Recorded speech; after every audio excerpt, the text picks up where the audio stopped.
esse projeto de lei? Eu vou explicar. Esse projeto de lei foi apresentado pelo Poder Legislativo.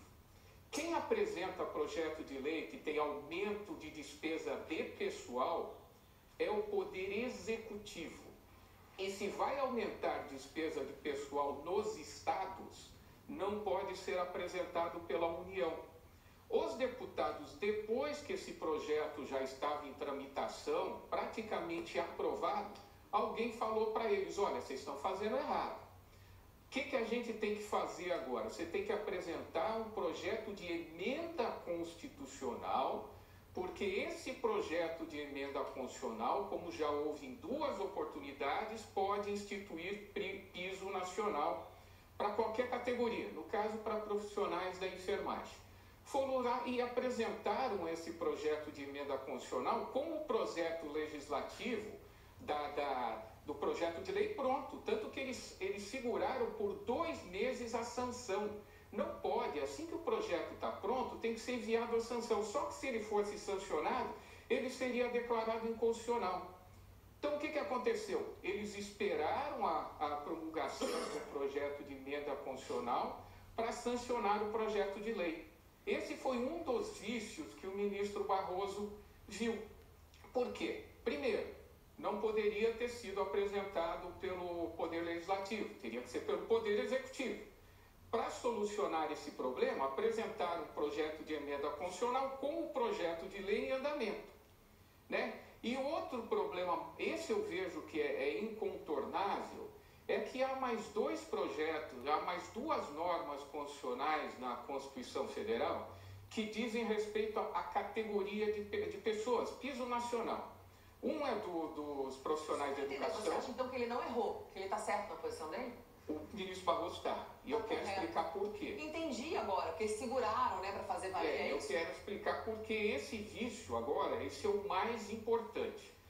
Toda vez que você aumenta a despesa, você tem que dizer da onde que será custeado. Sim, é isso eu tinha entendido antes. E se você vai aumentar a despesa dos estados, você tem que dar uma contrapartida para os estados, senão você quebra os estados. Sim. Se você institui um piso de R$ 4.750, em São Paulo é pouco. No Piauí, não tem condições de pagar, porque esse piso é para União, estados e municípios. Como aquela cidadezinha pequenininha vai pagar R$ 4.750? Você vai quebrar.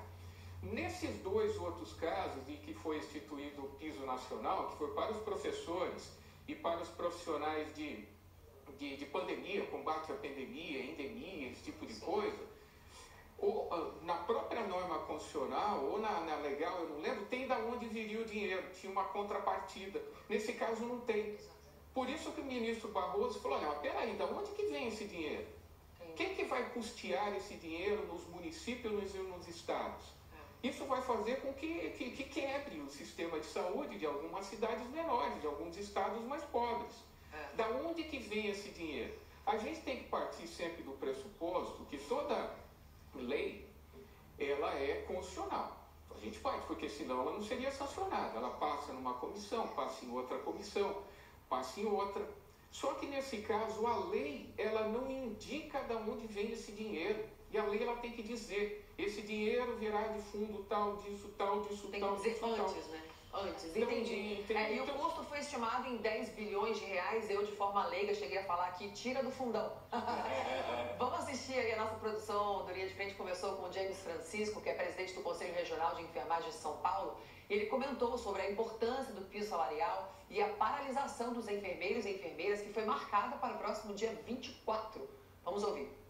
A Lei 14.434 trata do piso salarial da enfermagem. Essa lei é constitucional. Ela foi amplamente discutida na Câmara dos Deputados, no Senado, e foi sancionada e aprovada pelo Presidente da República. O piso salarial da enfermagem é uma luta de mais de 2 décadas, de mais de 2 milhões de profissionais de enfermagem. No último congresso dos Conselhos de Enfermagem, discutimos aqui em Fortaleza a mobilização para a paralisação da enfermagem no próximo dia 24. É muito importante que a sociedade saiba que a paralisação da enfermagem por 24 horas não causará desassistência à sociedade.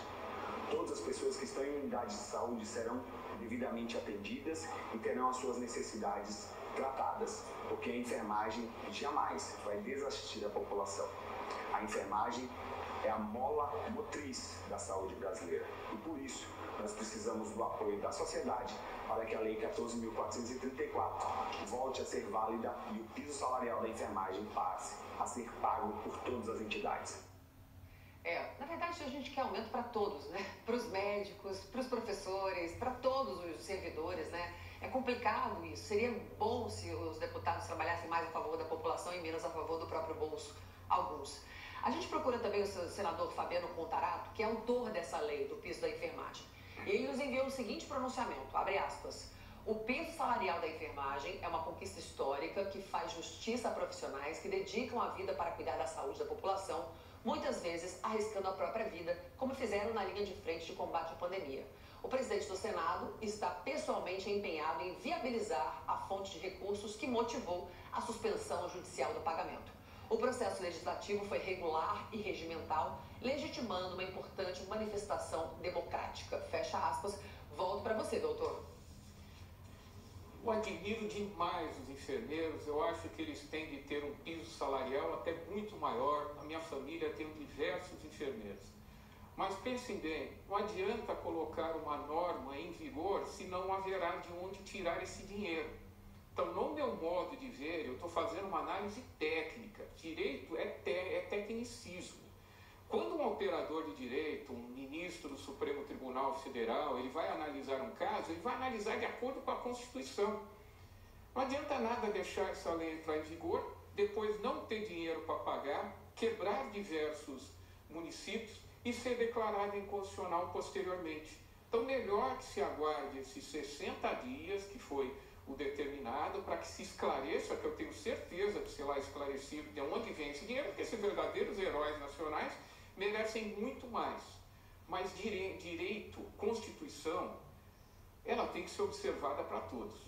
Tira do fundão, tira do fundão.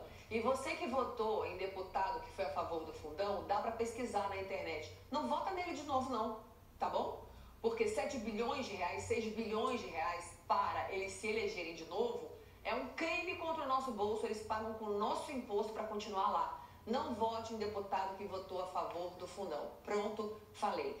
Vou agora para o advogado Ricardo Martins. Eu concordo com o doutor Silvio, não é desmerecer a classe dos enfermeiros, na verdade eles merecem todo o respeito. A questão é que se existe esse vício de formalidade, infelizmente, me parece que a decisão do ministro Barroso foi uma decisão correta, monocrática. A exceção à regra é que a decisão seja monocrática no Supremo Tribunal Federal, que prevalece o colegiado, mas em determinadas situações em que é claro o vício de formalidade, infelizmente ele teve que conceder essa liminar para barrar. Então, você vê como uma falha no processo legislativo, ela causa um prejuízo para toda a sociedade. É para isso que esses legisladores, eles têm assessores, têm toda a sua assessoria jurídica justamente para analisar todas essas questões antes de um projeto de lei ser apresentado ou quando ele está tramitando, para evitar toda essa confusão. Porque aí você aprova uma lei com vício de formalidade, essa lei é aprovada, aí essa lei é suspensa por uma decisão. Então todo mundo errou? Olha, a Câmara errou? O Congresso errou? Não, foi incompetência. Foi incompetência porque... Passou por tanta gente? Se nós pegarmos... Estou com som? Acho que tá. Se nós pegarmos... nós estejamos. Se nós pegarmos a tramitação, né, desse projeto, vocês vão ver ali diversas vezes, por exemplo, a deputada Carmen Zanotto indicando: nós temos que indicar aqui de onde sairão os recursos, né, para cobrir essas despesas.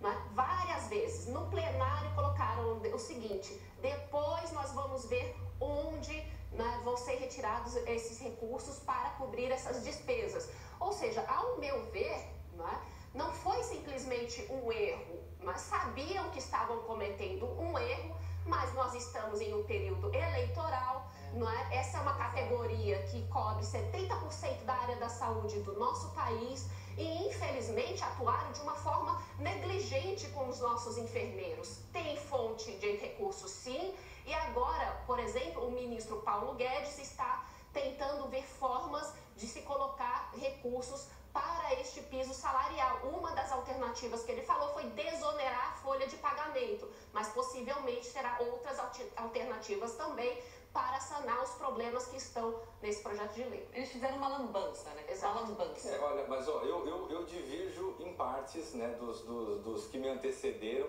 né? Eu vejo, eu reconheço, eu concordo, né, que de fato não se pode gerar gastos sem dizer de onde você vai tirar o dinheiro para isso, né?